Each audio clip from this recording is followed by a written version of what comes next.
guys, welcome back to another All Things Marriage. Sure. We're your hosts, Derek, Crystal Robinson. Welcome to our channel. If you're new here, subscribe, hit that bell notification. Yeah. Follow us on IG, Facebook, and YouTube. Yeah. Clearly, you're here. And give us a like. Yes, and share the video. But not right now. Wait till you look at it a little bit, see if you enjoy the discussion, and then you can like it. We're not trying to force you to like something that you don't really like. Right. Comment in the comment section. Come on, guys. We need your feedback too. Yeah. All right. Let us know. Feed us back. Okay. Let us know if you like or agree or disagree, or if you want to hear content from us.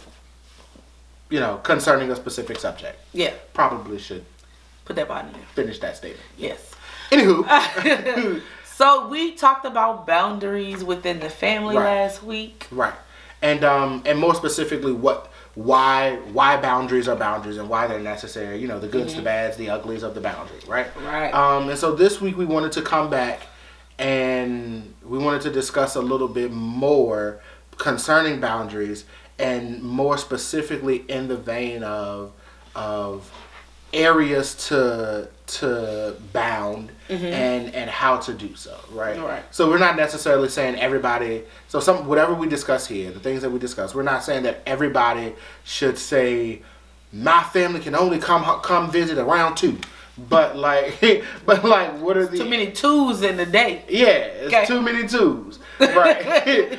But more so, like what are some common areas that get extorted, for lack of a better term, when it comes to family and friends, and their impart into someone's relationship, right? And how to kind of create those boundaries in a happy, healthy, acceptable way that is mutually understandable and beneficial for everybody involved. Right.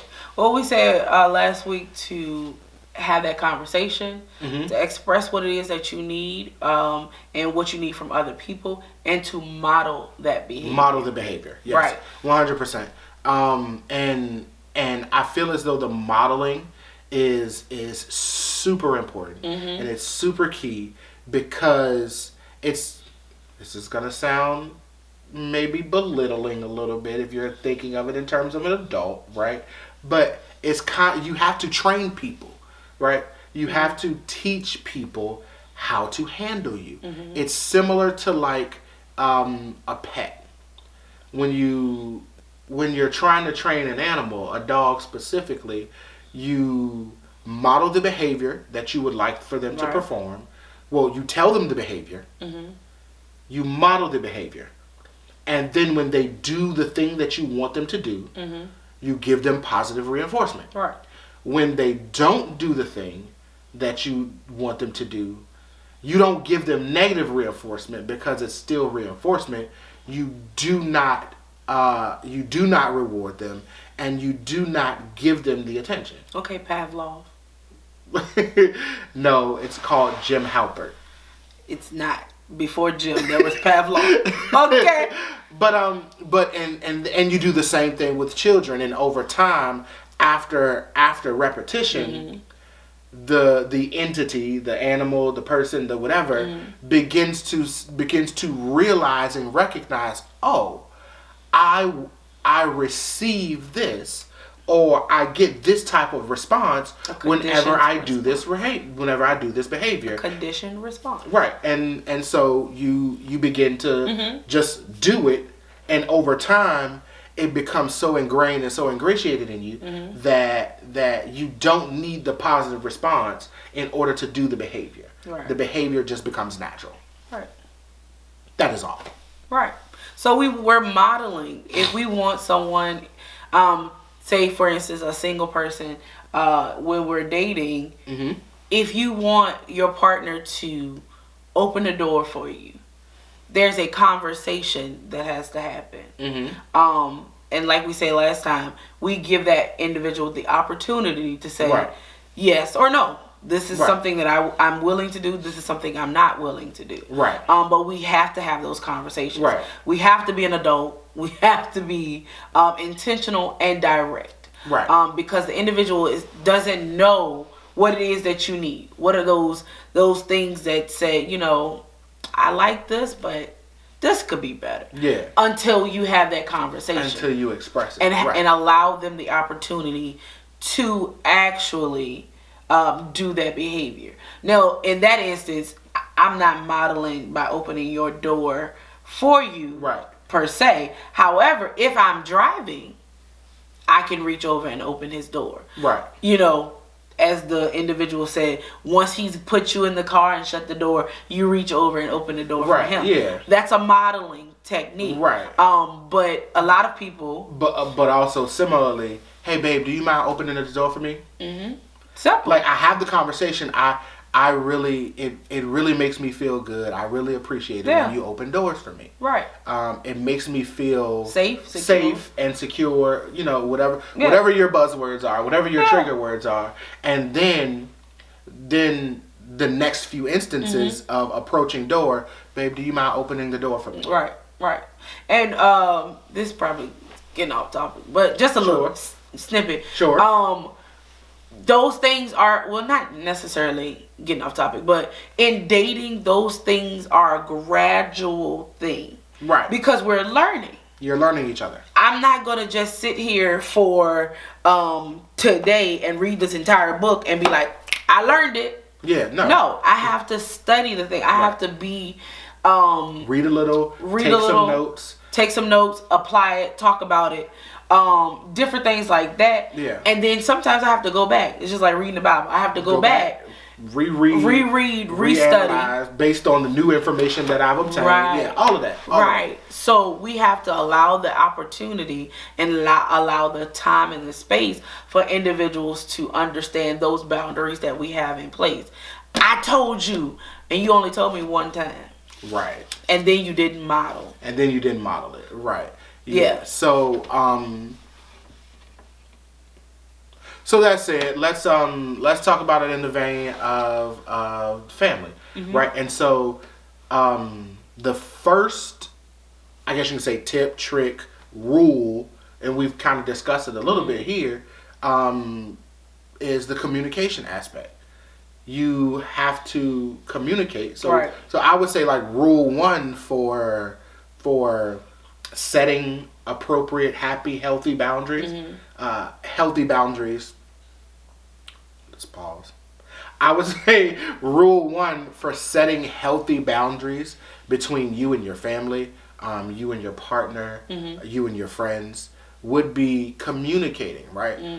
Learn to communicate effectively in the way that whom you're communicating to receives information. You can't. You got to be peaceable and you have to be tactful. You can't go into a situation, open this door for me. That works with no one. Right. And honestly, going back to what you said last week, taking inventory. We have to take inventory first. Yeah, I was going to get there. Oh, yeah, go ahead. Because I need to know what it is that I like, but I also need to know what I am doing that may not model or warrant this type of behavior. So, because we had already said communication, that's why I said rule 1 is communication. But like rule 0 is self-inventory. What boundaries are you? Because we said it again last week. You set the boundaries. What boundaries have you set for yourself just by modeling? Right. You know what I'm saying? Yeah. Like, am I just constantly getting in the car first? Because the example is opening the door. Yeah. Am I rushing you? Come on, let's go. Am I saying I'm gonna drive everywhere? Well, you're not giving an opportunity for this individual to open the door. Right. You know what I'm saying? Yeah. And so to that point again, rule 0. We're going kind of quick. Rule 0 being the self-inventory. Not only, like you said, what behaviors or what boundaries, what rules do I want to imply and do I need? Right. Because we have to also understand what things are needed for me to be happy and healthy, and what things are desired for me to be happy and healthy, because they're different. Right. So not only understanding that dynamic within yourself, but then understanding what behaviors are you demonstrating, Right. what patterns have you established that would lead to those the boundaries, or that lead to the opposition to those boundaries, right? And what is it that you specifically need to adjust first before you approach the individual or individuals with doing that, like, this is what I want, this is what I desire. And maybe the change can happen simultaneously, but you have to understand and know what you have to change first. So that would definitely be like rule 0, and then rule 1 being the communication, like expressing those things in an effective fashion. Because we would hope that you've done some self-inventory if you're communicating this thing. You already know what you would like to happen. Or what boundary you would like to set up and put in place.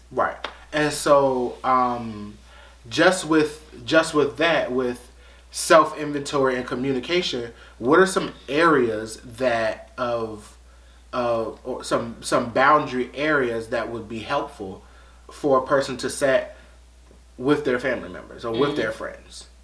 I would say, especially within your family, it would be different. It would be like a mental health or self-care type of boundary. I'm not going certain places, or I'm not doing certain things. I'm not going to always be available. Different boundaries like that, because I need my time to do a self-inventory, to take self-inventory, to see how I'm feeling, not to be a part of everything, and that helps with you financially as well. I can't go to everything. I can't be a part of every celebration. Love you, happy for you, but if it calls me to spend money or spend time that I don't have, then I need to set those boundaries. And that's an easier, no, I can't do it this time. Or no, I'm not available this day. Or I'm not interested. And that might be very hard for us to say and hear. I'm not interested. Nah, y'all go ahead without me. This time, because, for example, like family vacation. My family goes on family vacation every year. And it's just like, I had to learn how to say, not this year. We have other things that's going on. And I think we've gotten to the point where we pretty much go every other year now. Every other year, or because of the pandemic, we haven't gone in a little bit. And so in the vein of knowing oneself and self-inventory and communication, I would say an area of boundary is just not telling everyone everything. Right? Get in the habit of that. Get in the habit of keeping some things to yourself. And self-internalizing certain issues. And it doesn't mean that you can't tell anybody anything. But like, I may be able to tell, I have 3 sisters, right? Most people who know me know I have 3 sisters. I may be able to talk to my my older sister about something that I can't talk to the other 2 about. And I may be able to talk to my parents or my dad about something that I can't talk to my mom about, or vice versa. And it's not because you don't love the person, or you don't care about them, or don't get in my business, but you can't share everything with everybody. So again, this is where the taking inventory comes into play. What things would benefit me to share? Does this do any good, sharing this information? Whatever the information may be. It may be about a job. It may be about your intimate relationships. It may be about some friendships. It may be about, church, school, whatever. It could be about any number of things. Does sharing this information actually benefit me or the person who I may be sharing it with. I have to find it. It was a thing of, do I have to say it right now? Yeah. Do I have to say it to this person? Do I have to say it at all? Do I have to say it at all? Does it have to be said right now? Does it have to be said to this person? Yeah. Yeah. Yeah. And so that's the taking inventory piece. And then, like I said, is this beneficial for me? Yeah. To share it? Is this beneficial to the person who I'm sharing it with? Right. And then once you identify that, who, if anyone, should hear this information? Mm-hmm. How does this information impact the person that I'm sharing with? Right. Sharing it with. How are they? How am I going to be received? Mm-hmm. And how are they going to then take this information and internalize it or disseminate it to others? Will they spread that information to others? Does it make sense to all of those things? If they did, for whatever reason, how is that going to impact me? Right. How is that What's the fallout? Impact? Right. Is it positive fallout, negative fallout, whatever? Am I able to accept that fallout? Right. Live with that fallout, or is it something that I would just, And can I be okay not giving this information out, right? And so for me, I would say that boundary becomes the area of boundary is, what am I sharing and who am I sharing it with? Establishing that boundary and making sure those in your circle, those in your group understand, hey, it's not that I don't want you in my business, but some information is just private. Right. Some things are just between me and my partner. Right. Because, for instance, like my mom, sometimes she'll call and she'll say something. Like she'll tell me something. And then she'll say, don't tell such and such. This one or that one. This is a boundary. And my wisdom and understanding, I know she does that with some of my, with other family members. Yeah. Because I just know my mom. Yeah. But she'll say something to me and she was like, well, don't say this, don't say anything to such and such. Yeah. And it doesn't mean that she's not going to share it. Right. She just wants to get my input before she shares it. Right. Or maybe she's not going to share it. She's not going to share it. Right. And just to see how that feels, because I feel as though I'm not this great person, but I feel as though we've set a boundary that she knows that I'm not going to share something that is intimate to her or that is, sensitive to her with anybody else. Right. And that's honestly, if she tells me not to tell it or if she doesn't. Right, yeah. I know enough to say, I'm not going to share this information. I'm not going to share that information. There's no point in sharing this information. Or that's not my information to share. You know what I'm saying? Right. Whether it's about her or whether it's about somebody else. It's not my information to share, so I'm not going to share it. Yeah. So yeah, that's a boundary. Mm-hmm. We don't necessarily recognize it, but that's a boundary. Right. And so that kind of leads into the next rule of once you've expressed the information, once you've communicated effectively, then beginning to model the behavior that you're expecting. And again, we've talked about it a bit. Camera swap. But anyway, what we were saying was where the next point being modeling the behavior, right? And the importance behind modeling the behavior, and we've talked about it a bit, is once you express to a person and you've communicated to a person that this is how I expect to be handled, this is how I expect to be treated, you have to then show them what that looks like, because you can say it, but if they don't know what it looks like, then it's still going to be hard for them to express that way, right? And so to the discussion of the not telling everybody anyway in everything, I can't expect, that's what it was.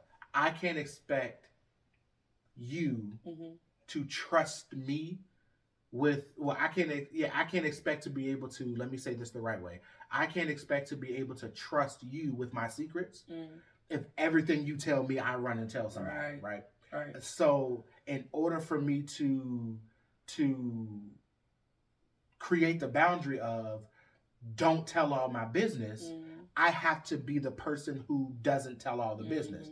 Or more specifically, or even more so, if I don't want to tell you all my business, I also have to be willing to not know your business. Yeah. And so when And something no, comes I don't want to know. yeah, when something comes up, I'm not, oh, I heard that such and such and such. What's going on with that? Or like you said, when you're about to tell me something, no, I don't think that you should tell me that. Right. Or even ask the question, before you tell me what are you seeking to get out of telling me this? Like what does telling me do? How does this help? Right. Because if I'm not willing to stop you in your tracks, to set up a boundary, then if I allow you to just flood, show and share, and then when it's time for, I'm looking for you to share with me because I don't share with you, just because that's the boundary that I'm trying to set and the friendship that I'm trying to create, and it's just like you're not sharing. It's just like, well, why you won't share with me? And it's just like there's now a mistrust, that is being. It's like you just want to hear all of my information and not share, you know what I'm saying, your life with me, and it's just like, well, no, my boundary is I don't want to share everything with you, And it's just like, well, why didn't you tell me that? Because I wouldn't have shared with you. That goes back to that. You're not giving them an opportunity to say, this is something that I want to be involved in. Because in friendship, that's what it is. If I give you something, I don't expect, I'm not going to say expect, because I expect you to give me something back in return. I don't necessarily want your business. However, if I'm giving you something, there has to be an equal outpouring, an exchange. In anime fan here, and Full Metal Alchemist Brotherhood, they had it. Basically, you use alchemy or their system of magic to be able to impact and change the world and make things, create things, mold things, or whatever. But there was this thing called the law of equivalent exchange. If you wanted to create a sword, you couldn't just create the sword out of thin air. There had to be sword materials there to essentially destroy or break down so that you could now have this sword. So you had to take from one thing to create the next thing. Law of equivalent exchange. And so to that point, there has to be, and that's what modeling the behavior is all about. It's the law of equivalent exchange. I will only give you what I expect to receive in return, or I will only receive what I am willing to give. No more, no less.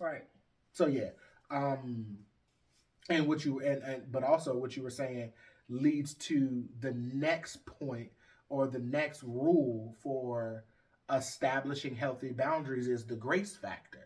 Once I've established the boundary and I'm now modeling the behavior, I also have to be willing to allow you to mess up in keeping to the boundary. I have to be willing to understand that this is a new boundary that's being set. And you may overstep the line. A new player has entered the game. Right. And now what we can't accept is, and I forget the movie that it was on, but the term was habitual line stepper. Like you just stepping over these lines like endlessly. Like, we can't accept habitual line steppers. At some point, the person has to, or the people have to learn the boundary and abide by the boundary. But at the initiation of the boundary, you have to be willing to accept and acknowledge that people are going to miss the boundary.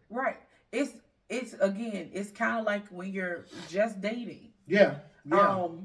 Even though, yes, we've been married for 20 years, if you're now setting or altering a boundary, you have to give them the same grace as if you just met them.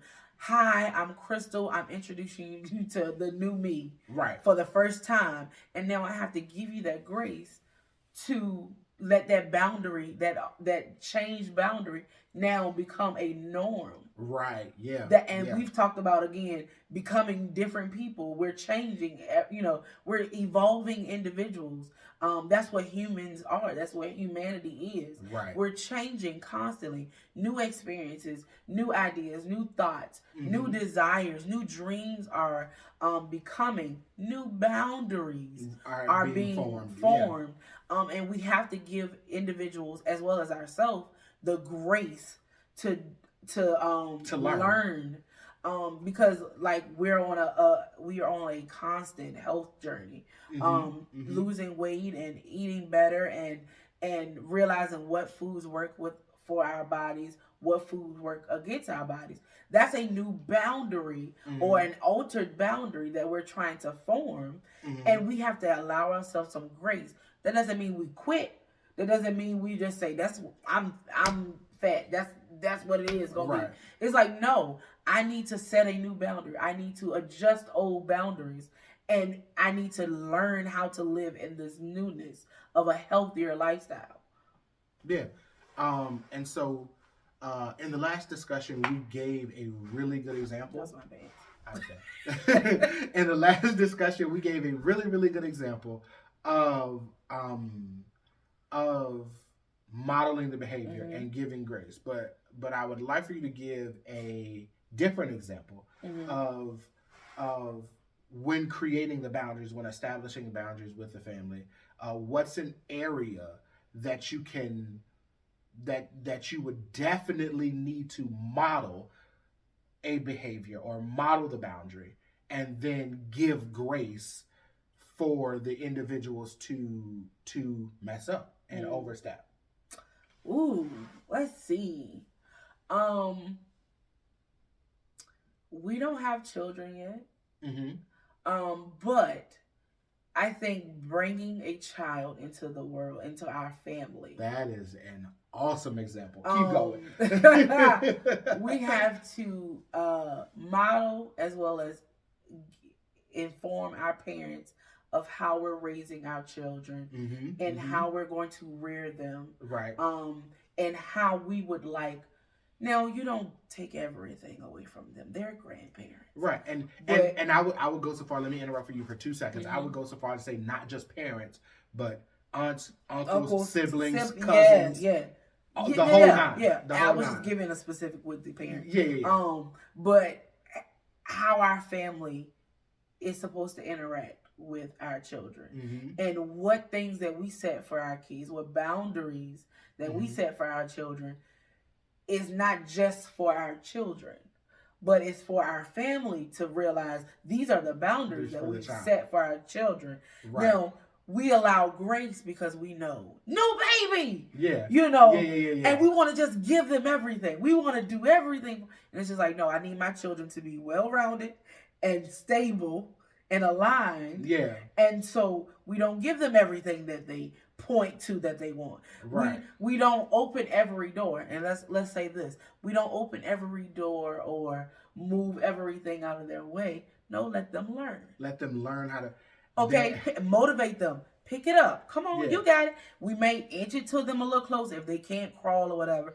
Again, these are simplistic. That's simplistic. Yeah. However, these are boundaries that I'm setting because I want my child to learn how to use their hands, to grasp, to do things for themselves, and not just handed it to them. Right. And I was, and we've talked about this before. Again, Jordan Peterson. There are certain individuals that I follow, and I subscribe to their thought process, not because I agree with everything that they say, but I appreciate how they analyze situations, right? How they analyze a thing. And Jordan Peterson, Dr. Jordan Peterson is one of them. Right. And he was saying that humans, children especially, babies especially, need adversity, to the point that you were making. Right. Need adversity and what we as adults do because we see the danger or we see the struggle. Right. It's our nature to jump in and say, ooh, let me fix it. Right. Let me help. Let me give this thing to you. Let me do. But in doing that, you rob the child of the ability of the necessity of failure, and by extension the ability to learn and to problem solve and to figure out the solution, right? And so what then happens is they become, as they get older, they become adults, and now they are incapable of handling tough situations because at their key, most pivotal time of intellect and understanding and learning, at every instance of a problem, someone came along and solved it for them and didn't allow them to perform risk assessment, allow them to see a risk, continue forward, fail, injure themselves, and then learn that doing this causes pain, and therefore I shouldn't do it. Right. But to your point of like the parent or the family member, not only in the instance of don't do everything for the child, but this is how I'm choosing to raise my child. Right. And I understand, and we'll speak specifically to the parent dynamic here. I understand that you're the parent, or I understand that you have been an authority figure in my life. You have been a parent. However, concerning this child that is my child, I am the authority. You are more. I welcome your advice, but like we said in the last discussion, I welcome your advice, but understand it is just that. It is advice and it is opinion. It is not law. Right. I am the law as it concerns this child. Even with certain things like, because we know that grandparents spoil. Yeah, for sure. Grandparents that's their spoil. job. Right. That's their job. In the instance of parents buy a toy for your child, that's fine. Yeah. You can buy as many toys as you want to. However, because I am the boundary keeper for my child, I can say when my child plays with this, if my child plays with this. If you actually give it to them. Right. Because I'll receive it and take it and then disperse it to my child as I see fit because of the boundaries that I have set with my child. Right. Now that can be simple as well as, okay, that's extreme. Right. You know what I'm saying? However, this is the example that we're trying to give you. Those are the boundaries that I've set for my child.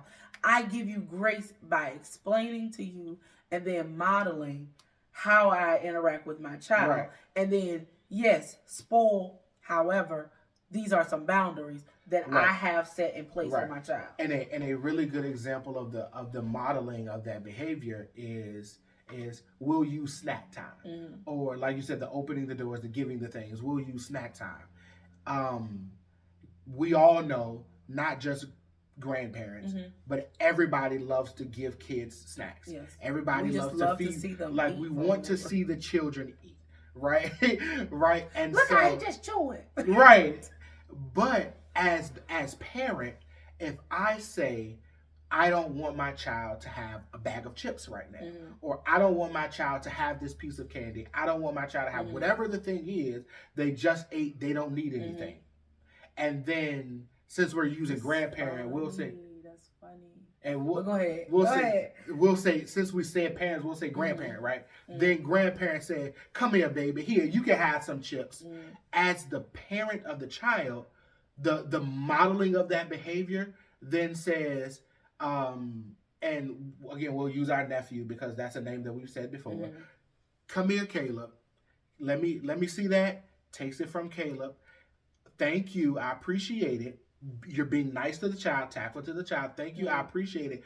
I know grandma gave it to you. I know auntie gave it to you. I know uncle, whoever gave it to you. But mama said that you can't have it right now. I will give it to you later. The child is going to cry.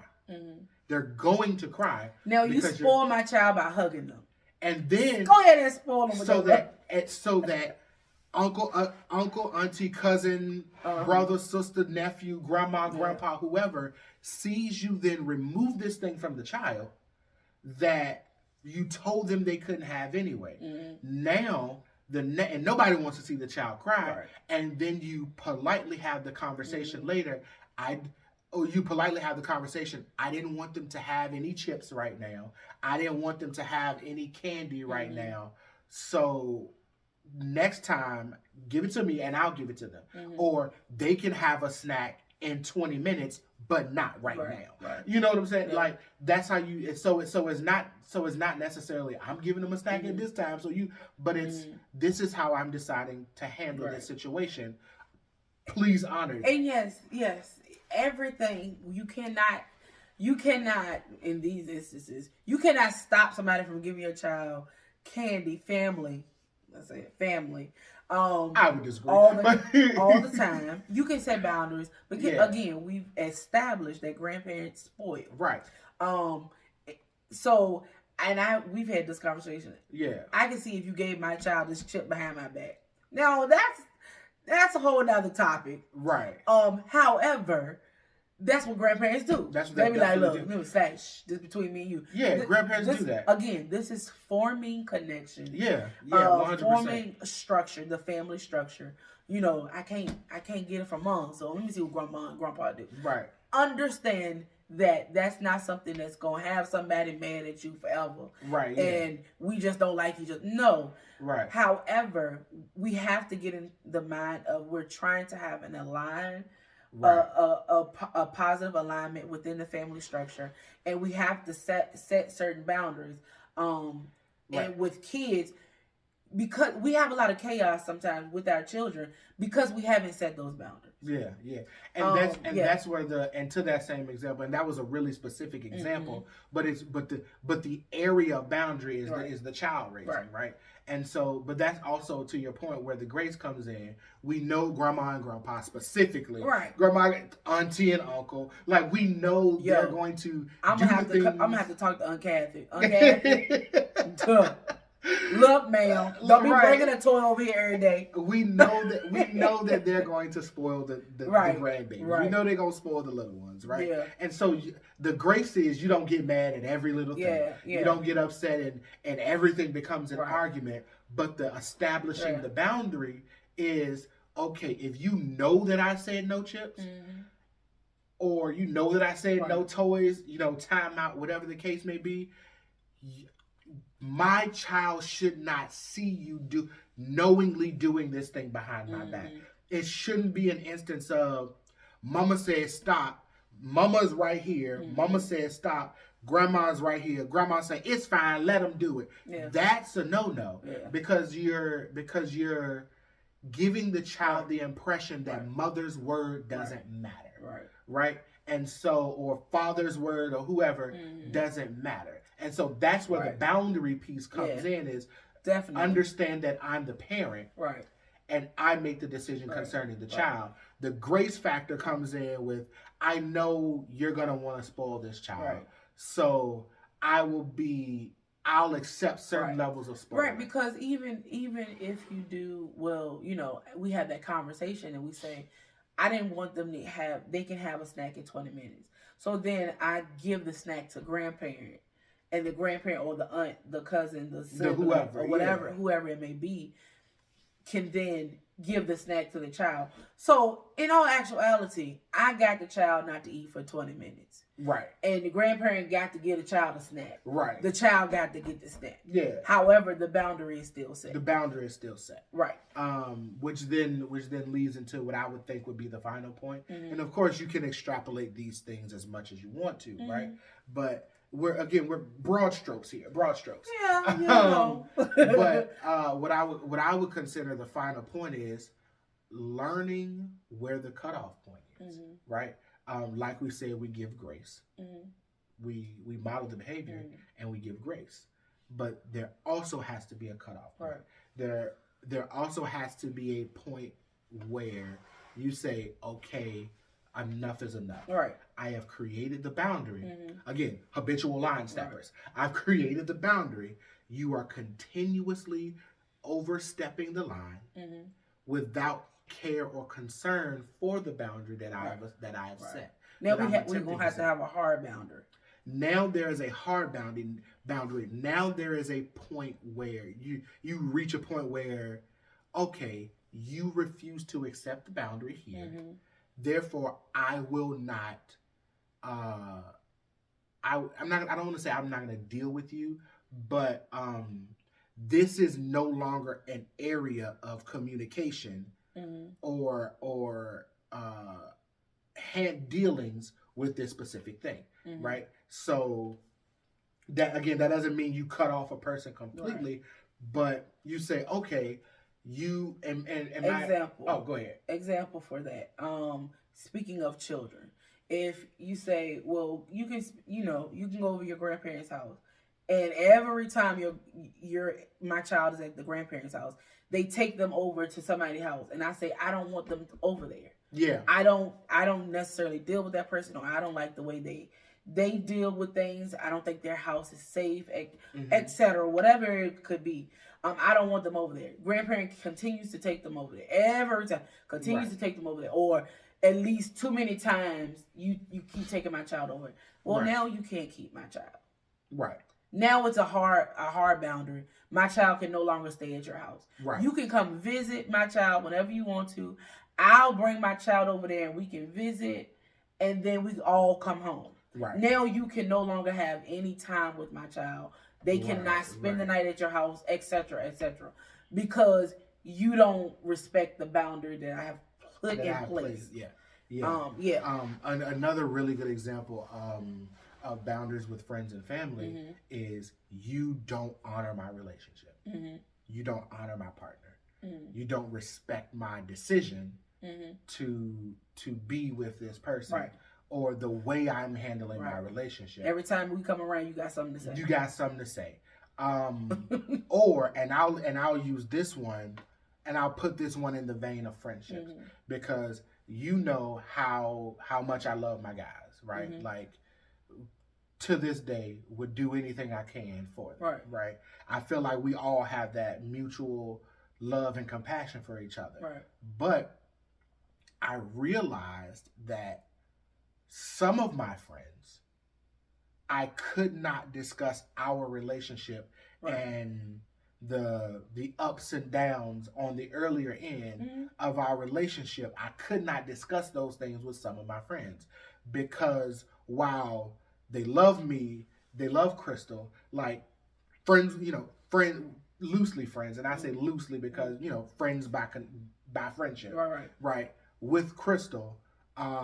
Laugh and joke, talk to her, all that other stuff. Their mentality was a single mentality, and I was not a single person. Right. I was looking toward marriage. These friends weren't considering marriage, and so if Crystal and I got into a spat, and I'm just venting, and then I go and vent to friend, then all's well while we're venting, but then fast forward a month down the line, me and Crystal are great. We're firing on all cylinders. And then friends just like, you really gonna do da da da da da. Crystal crazy. And it's just like, bro, whoa, chill out. You know what I'm saying? It's just like, and again, that goes back to, and again, they didn't mean any harm by it. Right. They legitimately didn't mean any harm. Right. But it goes back to, again, the previous discussion of knowing what to say to what people, because people will hold on to these things long after you've moved past it. Because a lot of people see the reaction. This is not on topic, but they see the reaction to a thing, and not see the spark, the causality. Right. Yeah. They don't see. They have one thing in their mind. Yeah. They don't see all that transpired that went into the reaction. Right. So they have that one mind, and it's just like, bro, I wouldn't take that. Yeah. Girl, I wouldn't take that. And so it's just like, and so I learned that like one or two of my friends I could talk to about our relationship, and I could just kind of sit. We go out to eat, vent, and just like, man, I don't know. Right. And they would listen. They would say their piece or whatever, and then all's well that ends well. And no sooner than that conversation is over, then it's all gone. Crystal. Right, it's all gone. Right. Whereas others would be like, man, I wouldn't take that, or this and that and the third and that. Again, no love lost. I just realized that, okay, I have to set a hard boundary here now. My relationship is just something I cannot discuss with you. Right. Again, that don't mean we don't hang out. Right. That don't mean we don't laugh and talk. Right. That don't mean we don't enjoy each other's company. That don't mean I don't bring Crystal around you or invite you over. Yeah. None of that has to stop. But I cannot discuss this with you. Because, good example, because the boundaries that he set with his friends will basically translate to me. Yeah. Well, now I have those boundaries as well with his friend and vice versa. Yeah. Like, I can joke and laugh with my sister. I can joke and laugh with my best friend. Derek can joke and laugh with my best friend and my sister. Yeah. Sometimes I be like, bro, wow. What? Like, what? But realizing, taking a step into it, that's how we joke and laugh. Yeah. It's not anything disrespectful or inappropriate. Right. It's just like, what? It's just like, what are you talking about? Right. But that's the relationship that is established. Yeah. So it's important to understand these boundaries, because the boundaries that you set in your relationship with individuals is ultimately what the boundaries are going to be for your partner. Yeah. And depending on your partner, if my partner is very outgoing and they like to have company and like to be friends and just live it up, and I have a boundary, it's just like, no, we don't talk to them, and it's just like, but why? It can have a very negative, strenuous impact, or it can have a very positive impact. Right. So we have to be mindful of those boundaries. We have to be intentional about those boundaries, and we have to always take that self-inventory. What I like, what I don't like, what I need, what I don't need. Allowing the grace, having the conversations, and I'm not saying these in order, apparently. Right. No, it's all good. The order was self-inventory. Like learning your areas of boundary that you require to be happy, and how your behavior is setting those boundaries or not setting those boundaries. Right. Communicating what those boundaries are. Yes. Effectively, so that who you're communicating to can receive it. Yep. Modeling that behavior. Allowing grace. Yep. For the individuals to learn the boundary, and then knowing when to cut the grace off. Yeah. Knowing when to set the hard boundary of, this is no longer an area where we can deal. Yeah. It's time to cut that piece off, right? Those are your I guess 5. Right. It's 0 to 4. 0 to 4. Also that makes sense in my brain, because technology and coding, you never start with 1, you always start with 0. Yeah. So it makes sense. Yeah. So we have to realize that we're always setting boundaries. Yeah. We're always setting boundaries. We need boundaries. Boundaries are not good or bad. They are necessary. They're necessary. They can change. They can alter. We can set new boundaries. We can take old boundaries away. So number 6. I thought we was done, but you just created number 6. You just gave us number 6. Number 5. Well, yeah. Yeah. The total 6. 1 through 6. Right. But once you understand when to cut a person off concerning an area, concerning a boundary, also the next step to setting healthy boundaries is know when to adjust the boundary. Yeah. Know when the boundary needs to change. And the example to that being, and again, we've discussed this ad nauseum, a really good example being in your child raising, understanding that the boundaries that you had for a child when they were 5 are not the same when they're 10 or 15 or 20 or 25. Right. As you grow and develop, as the child grows and develops, as any relationship grows and develops, your boundaries should also be growing and developing. Yep. You shouldn't have and again, the example of the whole friendship thing.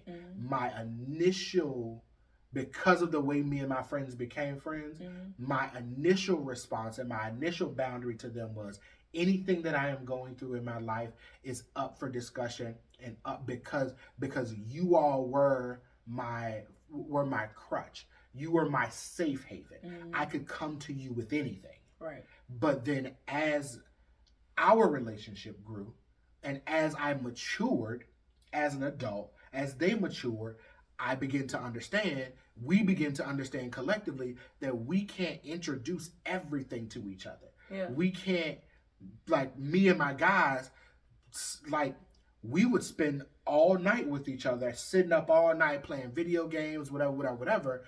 But then fast forward a few years, we're no longer in college. We have our lives. We're trying to provide. We're trying to make life happen.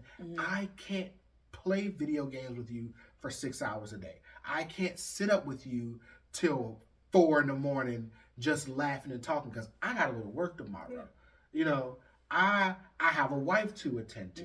I have a life that I'm trying to build. Right. And so maybe our gaming gets cut down to 2 hours once a week. Yeah. You know what I'm saying? Maybe our conversations get cut to a 20-minute convo and not we just sitting over here all like, and maybe it's cut to a conversation or dinner once a month or whatever, as opposed to us hanging out every day, all day, or every week. You know what I'm saying? Like the relationship changes. With same thing with the children. The child is a baby at one point and they need you in one way, but as they grow, a 16-year-old doesn't need you to feed them. Right. A 16-year-old needs you to provide food. Right. They don't need you to put the food in their face. And they need more autonomy. Right. They need more opportunities for autonomy to grow and develop and make their own decisions. Yep. So that would be number 6 is learning when to adjust the boundary. And if you follow steps 1 through 5, you know how to adjust the boundary. Right. You need to know when to adjust the boundary. Right. Yeah.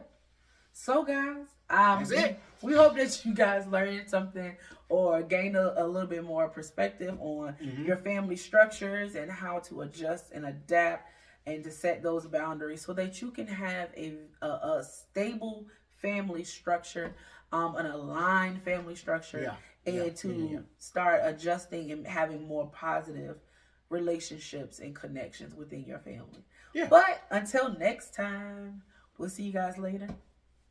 Peace. Bye. Like, share, comment, subscribe. Boom.